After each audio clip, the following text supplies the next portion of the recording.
Bonjour à tous et bienvenue dans cette troisième partie sur Utopie réaliste, ce fameux bouquin. Si tu ne sais pas de quoi je parle, je t'invite à aller voir la première vidéo de cette série qui se compose donc en troisième vidéo, celle-ci et la dernière, parce que sinon tu risques vraiment de ne rien comprendre à ce que je vais raconter. Je vais donc continuer en commençant avec le chapitre 7 et je finirai donc par une conclusion avec un petit peu mon avis, etc. Ce que j'ai tiré de ce livre. Et puis voilà, j'espère que ça pourra vous plaire, donc c'est parti. Septième chapitre, pourquoi n'est-il pas payant d'être banquier ? Avec une très belle citation d'Oscar Wilde qui dit « Le travail est le refuge des gens qui n'ont rien d'autre à faire dans la vie ». Donc dans ce chapitre, Rutger Bregman ne va pas seulement s'attaquer donc aux banquiers, mais de manière générale aux nouveaux jobs qui sont apparus sur cette terre avec le développement des nouvelles technologies, etc. Donc je pense qu'il parle, je sais pas, des gens en marketing, notamment des banquiers, etc. Des jobs un peu superflus desquels on pourrait se passer. Et en fait, pour utiliser cela, il va montrer que notamment quand les éboueurs se mettent en grève, ce qui est arrivé à New York en je ne sais plus quelle année, ça met dans la merde tout le monde parce que ce sont des jobs absolument essentiels à la survie de tous. Vous comprenez bien, la survie. C'est un grand mot, mais vous comprenez pourquoi. Je ne sais pas moi, imaginons les agriculteurs, les aides-soignants, etc. S'ils se mettent en grève, on est vraiment dans la merde. Alors que si les banquiers se mettent en grève, ils prouvent avec un exemple en Irlande que pendant 6 mois, le pays a quand même tenu. Et que finalement, les banquiers ont peut-être plus besoin des gens que les gens ont besoin des banquiers. C'est-à-dire qu'ils peuvent se passer de tout le superflu qui est autour. Bien sûr qu'on a besoin des banquiers pour des prêts, pour faire circuler l'argent, mais tous les trucs superflus autour, les traders, ce que vous voulez, pour lui, ça n'est pas utile. Et en fait, ce qu'il va venir nous expliquer, c'est que les gens pensent avoir un métier utile à la société parce qu'ils ont une grosse fiche de paye. Or, c'est faux, et je pense que, moi, c'est en partie mon avis, pas pour tous les métiers bien sûr, mais que les métiers finalement les plus utiles à la société sont les moins bien payés. Et on l'a vu pendant le confinement, d'ailleurs, ça, entre guillemets, ça m'a fait plaisir parce que j'ai vu que la réflexion rejoignait beaucoup celle de Bregman, c'est-à-dire que les métiers, en effet, le plus important, les soignants bien sûr, puis je sais pas moi, les caissiers, les techniciens de surface, les ouvriers, tous ces gens-là, les éboueurs, tout ça sont essentiels, absolument essentiels dans notre vie. Alors que la personne aux ressources humaines, je ne sais pas où, le directeur marketing, c'est pas inutile, quoique des fois si, mais disons qu'on peut largement s'en passer pour survivre. Et donc lui, il trouve que ça, c'est pas normal et que malheureusement, les gens intelligents aujourd'hui, on les met des fois dans des métiers pas forcément très utiles à la société.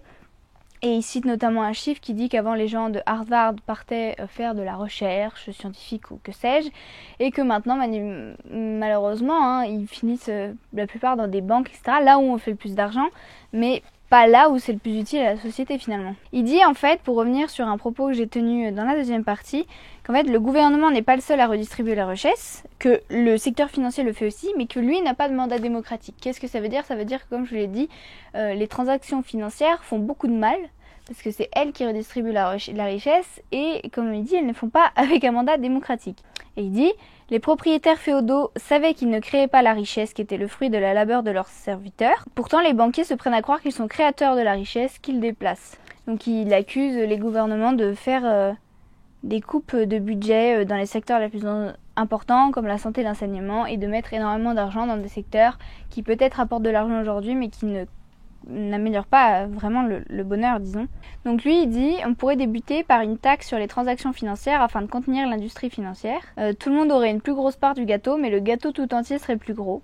Voilà, donc ça c'est quelque chose que je trouve intéressant dans la logique, mais malheureusement je suis pas assez renseignée sur le sujet pour émettre un vrai avis. Est-ce que réellement ça pourrait aider et tout, mais dans l'idée, c'est vrai que ceux qui sont le plus haut, qui brassent toute la richesse, c'est pas eux réellement qui l'ont créé malheureusement, et donc il y aurait sûrement quelque chose à faire de toute façon avec la redistribution. Chapitre 8, la course contre la machine. Donc il parle donc des machines qui ont remplacé beaucoup de travail d'hommes, etc. Avant c'était une grande inquiétude, on pensait que le chômage allait exploser, et en fait on s'en est plutôt bien sorti, enfin pas maintenant, mais je veux dire dans le sens que les emplois ont changé, on a eu plus de cadres, etc. Et que le fait que les machines remplacent les humains, ça n'a pas mis tout le monde au chômage, voilà, dans ce sens-là. Donc il dit que ça c'est bien 2 minutes, mais que un jour ça va quand même s'arrêter, un jour la machine va nous dépasser sur certains points, et faudra bien faire quelque chose avec ça, d'où son idée de réduire le temps de travail, etc.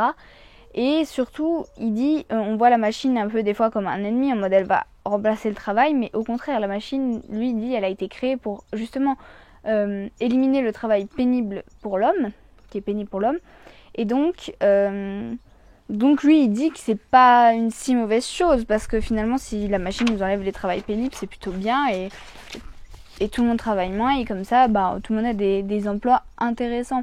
Donc là, il parle des écarts grandissants entre les sales boulots qu'il appelle et les super boulots, et c'est vrai que c'est un peu qui tout double des fois, soit t'as un boulot malheureusement mal payé, etc., pénible, ou soit t'es dans une super boîte et t'es grave bien payé.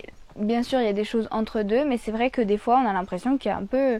Voilà, et lui, ce qui lui pose vraiment problème, c'est les écarts en fait de richesse qui se créent, parce que comme on l'a dit, en plus, ça ne contribue pas du tout au bonheur, et il trouve pas ça juste parce que même si on a fait plus d'études qu'un tel, etc., on mérite de garder bien notre vie, mais l'autre aussi en fait. Alors là, je vais vous lire ces mots pour comprendre un peu mieux sa pensée.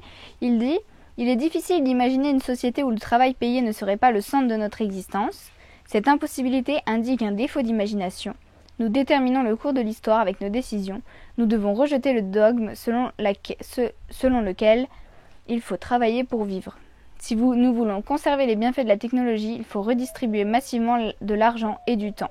Voilà, donc ça rejoint un peu tout ce que je vous ai dit depuis le début. Il veut plus de temps, plus d'argent pour tout le monde, il pense qu'on le peut largement. Et pour lui, c'est ça la nouvelle utopie, et il faut vraiment se détacher de cette idée que le travail, c'est là. Donc il veut vraiment se détacher de l'idée que le travail, c'est la santé, comme on dit, même s'il considère que le travail est nécessaire pour le bonheur, et que c'est important d'avoir un travail qui nous épanouit, mais que dans notre société, tout tourne autour de notre travail. De toute façon, on le voit bien maintenant. On demande aux gens qu'est-ce qu'ils font. Enfin, la personne se définit avant tout par son métier, limite, et lui, il veut retrouver un peu plus d'humain, peut-être un peu plus de personnalité derrière les gens. Il pense que c'est mieux. Chapitre 9, par-delà les portes du pays d'abondance. Donc là, il va parler de tout ce qui est aide au développement aux pays en développement, du coup. Et il va critiquer un petit peu tout cela en disant que c'est pas forcément toujours utile. Enfin, disons que, par exemple, les missions qu'on fait pour aider en Afrique, des fois on pense bien faire, mais en fait on n'aide pas plus que ça. Et il critique le fait qu'il n'y ait pas tant d'études qui montrent l'efficacité ou non des mesures qu'on fait. Et je vais vous passer les détails parce que je trouve pas ça non plus... Enfin, c'est intéressant, mais disons qu'il prouve des fois que, par exemple, payer la cantine, c'est plus efficace que offrir des uniformes, offrir des livres, par exemple, etc., etc. Et il reproche le fait qu'en effet, il manque quand même des études sur ce sujet, et que des fois, on envoie... aussi des milliers d'euros, on paye des gens en fait des milliers d'euros pour aller là-bas et faire des choses, par exemple construire des bâtiments, alors qu'on aurait mieux fait de payer les gens du village eux-mêmes, donc eux ils auraient eu de l'argent et ils auraient construit eux-mêmes en fait le bâtiment, et on aurait économisé des sous, et les sous seraient allés directement en fait aux gens du village. Enfin, disons que des fois on se trompe, voilà, selon lui, hein.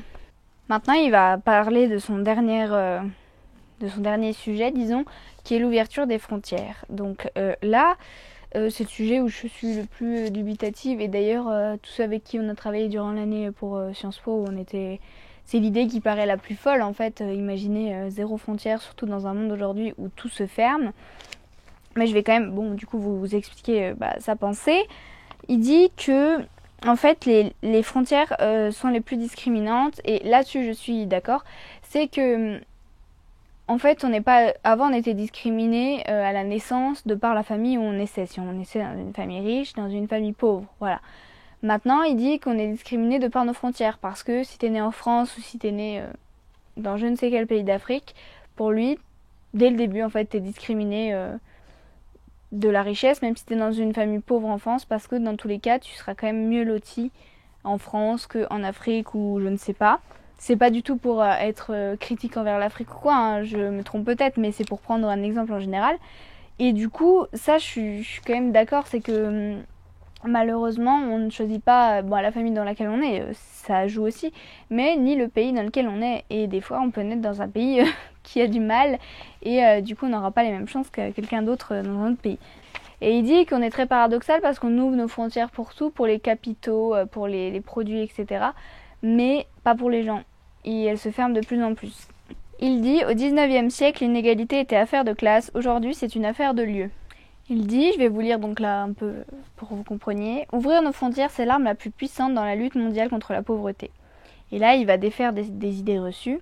1. Ce sont tous des terroristes. Les gens pensent que le terrorisme est la principale menace qui nous guette. L'immigration est en réalité associée à une diminution des actes terroristes. 2.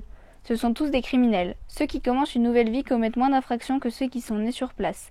La criminalité des jeunes avait ses causes dans les quartiers où les gamins grandissaient et non pas dans l'origine.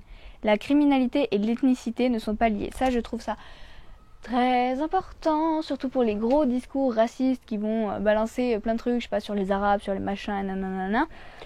Oui, il y a plus d'incivilité commis dans les quartiers, mais justement dans les quartiers en fait. Et pour moi, ça n'a aucun lien avec l'ethnicité, l'origine, etc. Enfin, je veux dire, c'est juste logique en fait, tu vois, mais malheureusement, les gens font des amalgames, volontairement ou pas, et associent en fait, par exemple, les arabes avec criminalité, etc. Alors que pour moi, il faut vraiment arrêter ce genre de choses. Malheureusement, c'est souvent parce qu'ils sont dans des situations sociales difficiles et que ça crée tout un contexte, voilà. Mais bon, donc ça, je trouve très important.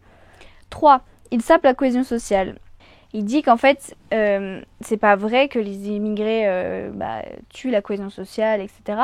Il dit les raisons du manque de cohésion sociale, ce sont la pauvreté, le chômage et la discrimination. 4. Ils nous prendront nos emplois. Quand les femmes ont débarqué sur le marché du travail, on pensait qu'il y aurait beaucoup plus de chômage pour les hommes. Les migrants créent davantage d'emplois car plus de consommation et donc plus de demandes d'emploi. 5. Le travail bon marché des immigrés fera baisser mon salaire. L'immigration n'a quasiment aucun effet sur les salaires. D'autres études montrent même que les nouveaux arrivants peuvent stimuler la productivité. 6. Ils sont trop paresseux pour travailler. Les immigrés profitent moins de l'aide publique et rapportent quelquefois plus en impôts. On pourrait leur interdire l'aide sociale et leur faire des tests de langue, de culture et les renvoyer s'ils ne s'intègrent pas. Ça serait injuste, mais ne pas les laisser entrer du tout le serait encore plus. Ça, c'est pas faux. Ils ne repartiront jamais. L'ouverture des frontières joue en faveur du retour des immigrés chez eux. Nous dépensons beaucoup d'argent et d'impôts à surveiller la frontière et c'est contre-productif. Alors, il y a des trucs où je suis plutôt d'accord, comme j'ai cité là l'exemple criminalité, etc. Et je trouve qu'en effet, sur le principe, c'est vraiment injuste de ne pas recevoir les migrants, mais il expose ça d'une manière si simple, tout a l'air si simple, que dans la réalité, on sait très bien que c'est pas comme ça, mais d'ailleurs, c'est un peu tout ça dans son livre. T'as l'impression que la solution, on donne du fric à tout le monde, on libère, sauf que la réalité est beaucoup plus complexe que ça, et surtout sur ce problème de frontières,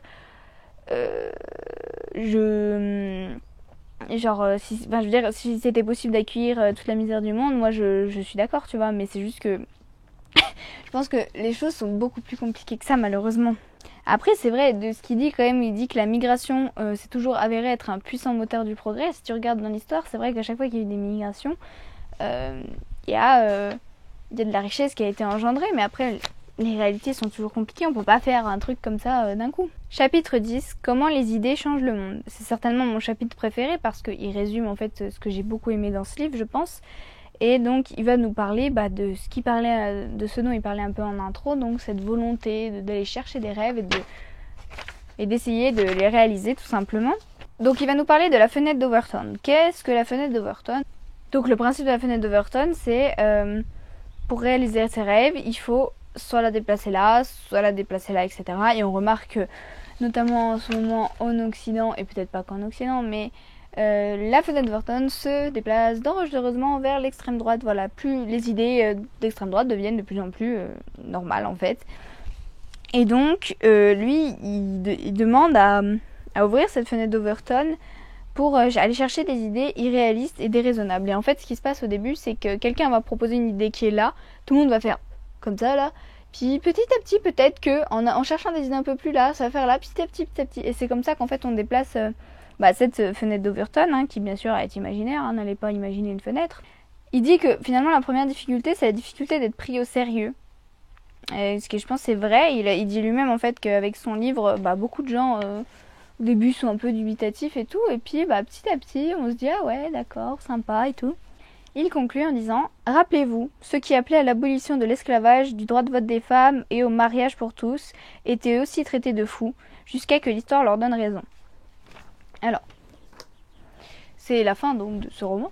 Je suis très d'accord en fait avec la fin de ce roman, avec cette phrase. Et quand on y réfléchit, c'est vrai que souvent il y a des trucs qu'on pensait impossibles avant, impensables, et en fait c'est advenu. Et en fait ça mène à réfléchir tout simplement. Et moi je vais reprendre sur un côté plus personnel. J'ai aimé ce livre parce que il m'a conforté dans certaines idées, il m'a un peu ouvert, voilà, notamment sur les stéréotypes sur les pauvres, les immigrés, etc. Et même si ces idées sont folles, presque toutes folles, ça amène à réfléchir et à se dire que peut-être c'est vrai qu'on peut faire mieux. Oui, on n'est pas arrivé à la fin dans le sens but de l'humanité, on n'a pas tout atteint. Et même si la situation nous semble bloquée, c'est peut-être le moment de bouger. Et donc pour revenir sur un côté plus personnel, je vois vraiment pas une révolution verte, pas une révolution écologique, c'est pas le terme de révolution, mais je me dis, s'il fallait changer vraiment quelque chose dans le fond et sur le long terme, ça serait en rapport avec donc l'écologie et le social, faire toute une réforme et revoir un peu ce système capitaliste mondialisé pour essayer de voir ce qu'on peut faire. Donc là, pareil, il y en a plein qui vont me dire, c'est très utopiste ce que tu dis, c'est ce qui nous invite à faire. Et je trouve ça pas débile dans le sens où d'abord on se pose, on se dit jamais en fait qu'est-ce qu'on aimerait en fait pour le monde. Bah oui, moi j'aimerais qu'il n'y ait pas de pauvreté, oui j'aimerais que on fasse plus attention au climat, oui j'aimerais que les gens soient mieux traités, etc. Et on se dit souvent que c'est impossible et je pense qu'en fait on y contribue tous plus ou moins dans la mesure du possible, et donc c'est pour ça que je pense que l'engagement et le militantisme est très important, et il en parle aussi dans son livre. Il dit que du coup malheureusement on a perdu un peu cet aspect même révolutionnaire mais aussi militantiste, etc. Et je trouve que, comme je vous l'ai dit dans la deuxième vidéo, l'écologie entre guillemets est une occasion de retrouver cette fougue. Et en tout cas dans ma vie personnelle c'est comme ça que je compte agir, en essayant de faire des choix qui sont toujours réfléchis par rapport à l'écologie et le social, et qui sait, peut-être qu'un jour je m'engagerai plus ou moins en politique. Pas forcément en première ligne, la politique ça veut pas dire être élu ou quoi que ce soit, mais voilà, peut-être m'engager, je sais pas, Ce livre m'a beaucoup fait réfléchir, il est très intéressant, même s'il a beaucoup de limites, notamment ses limites, c'est que il utilise des exemples à tire-larigot de partout, des études, il compare des choses des fois qui ne sont pas comparables, sociologiquement parlant c'est pas très acceptable. Mais limite, c'est pas ça l'important, je veux dire il a exposé ses idées, c'est bien, mais après c'est l'interprétation qu'on en fait nous-mêmes et l'ouverture d'esprit que ça peut nous donner. Donc si vous voulez lire ce livre, faites-le, parce que c'est quand même un livre intéressant qui est relativement court, puis comme c'est des chapitres assez courts, vous pouvez sauter des trucs si ça vous fait chier, voilà. C'est fou, franchement, quand on lit au début on est un peu en mode mais ça va pas la tête. Au début je l'aimais pas trop, après j'ai commencé à bien aimer, et puis comme je l'ai trop lu, après je l'aimais plus, et puis maintenant en y réfléchissant, ouais je l'aime bien. Bon, je le relirai pas, ça ferait déjà la 5e fois, donc je pense que ça ira. Mais je suis contente d'avoir lu ce livre, je trouve qu'il est tout à fait honorable, tout à fait intéressant. Et puis voilà. Donc je vous remercie de m'avoir suivi dans cette série de vidéos. Vous avez été courageux parce qu'à mon avis c'est sacrément long. Et puis j'espère que ça a pu vous intéresser. Peut-être que je referai ça aussi. J'ai l'occasion d'étudier de manière aussi approfondie d'autres ouvrages. Mais je reparlerai de livres, je pense, de temps en temps sur ma chaîne. Et puis voilà, j'espère que ça vous a plu, que ça a aussi pu vous apprendre à mieux me connaître, disons, c'est une forme un peu différente, voir ma façon de penser. J'espère que ça a pu vous plaire. N'hésitez pas à donner vos avis dans les commentaires, nos débats, etc. Il n'y a aucun souci. Abonnez-vous si ça vous a plu. Et puis on se retrouve à bientôt dans une nouvelle vidéo.